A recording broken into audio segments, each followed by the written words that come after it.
Hi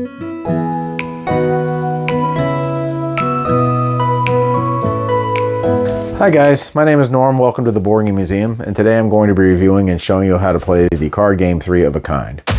Now in 3 of a Kind, you're going to be passing out adjective cards to everybody, and then one person is also going to have the subject card. They're going to pick a subject card, and then everybody is going to have adjectives they're going to add to it, and then everybody's going to write down what they think the best answer would be to that combination of cards. So let's check it out. So in the game, you're going to have category cards and adjective cards. Some of the categories you'll have planets, months, slang terms for good, kitchen utensils, things you take on a trip, a lot of different categories.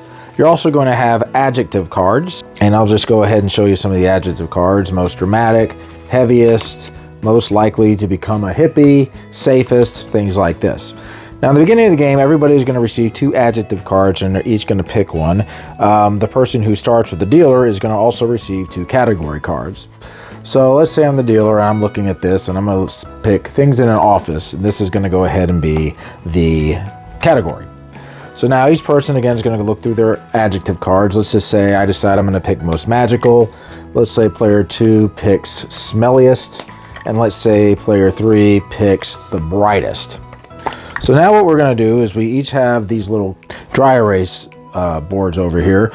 This is where you'll place your score, and this is where you're going to put your answers. So anyway, you're going to go ahead and just put an answer for most magical, smelliest, and brightest in these spaces. So let's just say I decide I'm going to go ahead and look.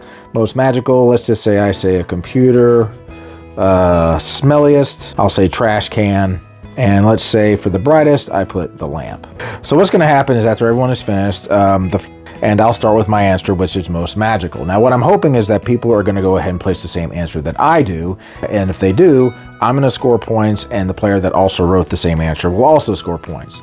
So let's say player 2 ended up writing the word computer. So because I have computer and he wrote computer, he's going to get up 2 points because of my answer, and then for what the answer that he wrote. Basically, the amount of people that wrote the answer will be your point value. Now, if nobody ended up writing an answer, what you're going to do is you're going to go ahead and pick a player that had, in your opinion, the most creative answer. So I could pick player 3, and he would end up getting a point. And then it would go to player 2, and then he's going to go ahead and say his answer. And let's just say I also said trash can, and player 3 also said trash can. So all 3 of us said it. So in that case, each of us would go ahead and score 3 points. And then it would go to player 3, and then the process would go ahead and repeat. So the game's going to go for 6 rounds, and at the end of the game, whoever has the most amount of points is going to win. So 3 of a Kind has gameplay that is similar to games like Balderdash, Apples to Apples. It's where everybody is taking a category, writing down an answer, and then trying to get people to vote on their answer. But with this game, it gives everybody a chance to score based on what they wrote.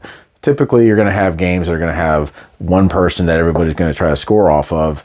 In this particular game, everybody is going to have a chance to score off what they wrote. Now, I like the idea of the game. You have so many adjective cards and you have so many subject cards. There really is an unlimited amount of play that you can have with this game. Now, one thing that can happen is you can end up having a lot of rounds where nobody ends up guessing anything. And a lot of the reason why this can happen is you can end up with a subject and an adjective that is very broad, and you could have probably 10, 12 different answers that would actually work. So a lot of what can happen is you may end up not having anybody guess any answers. Fortunately, it does have that rule to where somebody can end up winning with the most creative answer. So you might actually try to score that way if you don't think that you're going to be able to get any points from anybody. I like the scoring system though. Everybody, if someone does guess your word and you guess their word, each person is going to basically receive the amount of points that everybody guessed. So I do like that. So the game can kind of stay even, and it doesn't really have a breakaway winner that I've seen. So it kind of balances out fairly well. The only thing is you might end up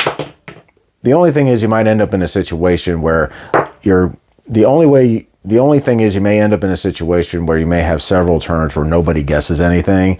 So that's really the only caveat that I have with the game. But otherwise, I like the way the game works. It's a good addition to the party game series where you're trying to guess people's answers and trying to match people's answers. And it has a lot of replayability. And it's a light game too, very easy to learn. And I enjoyed the game when I played it.